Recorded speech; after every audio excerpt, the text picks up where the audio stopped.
9:15 on I think it's Wednesday here in Singapore, and the streets are just deadly quiet. As I say that, here comes a service truck, but it's super quiet. I've just walked absolutely everywhere, and he's going to stop right in front of me. Okay, I'm just going to move on. Anyway, I just wanted to show you this place. This is the entrance to a hotel called Amoy. I think that's how you pronounce it. This joint here. If you have a look just above the doorway here, there's a lot of paintings. I'm not too sure if they're from the era or they've been recreated, but to me they look like they're very old.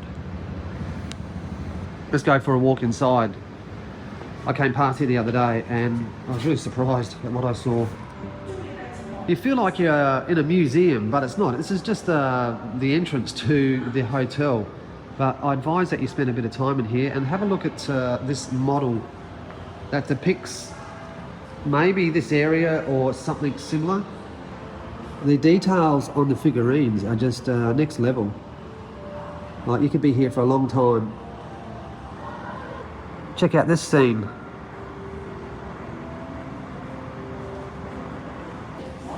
Looks like this bloke's getting a haircut, or maybe his ears de-waxed.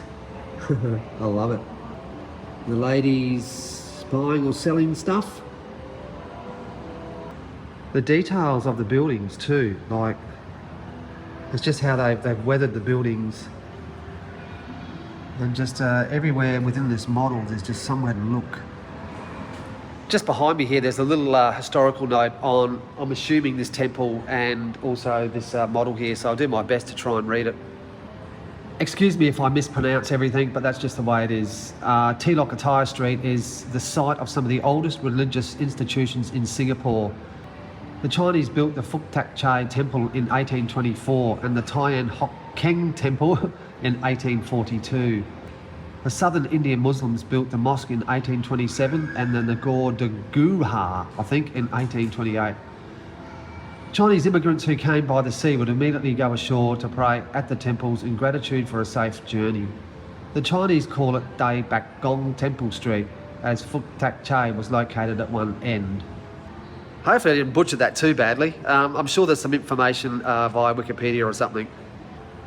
Just on the back of the wall here is a model of a ship. I'm assuming it's a Chinese cargo ship that would have sailed over here to Singapore.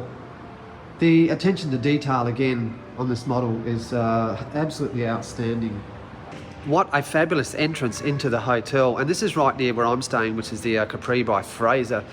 I don't know what name of the street is. I'll try and work it out and put a pin down below, but if you're walking through this area, just drop in here and just have a quick look. I think you'll be nicely surprised at the details of these models and the information that you can get on some of these boards here. There's a few plaques on the wall here, and I'm assuming that they're original, and I'm not too sure if they're in their original position, but I'm assuming this is Chinese. But obviously I can't speak Chinese. If you can, you'll find some information here.